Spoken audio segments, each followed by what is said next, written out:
Hello guys, good evening. आज है Monday और मंडे की शाम को बहुत ही अच्छा मौसम था, बारिश हो रही थी और हवाएं भी चल रही थी। और बारिश रुकने के बाद मैं सोची चलो थोड़ा सा मूड फ्रेश हो जाएगा, घूम के आ जाते हैं।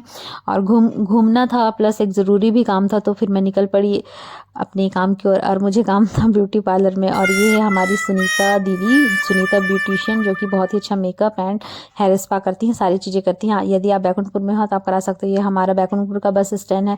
हम सोचे कि कुछ सब्जी नहीं है तो फिर मैं सोची अंडा ले लेती हूँ, और फिर मैं अंडा ली और निकल पड़ी अपने रूम की तरफ। ये है हमारा प्यारा सा बैकुंठपुर और घड़ी चौक।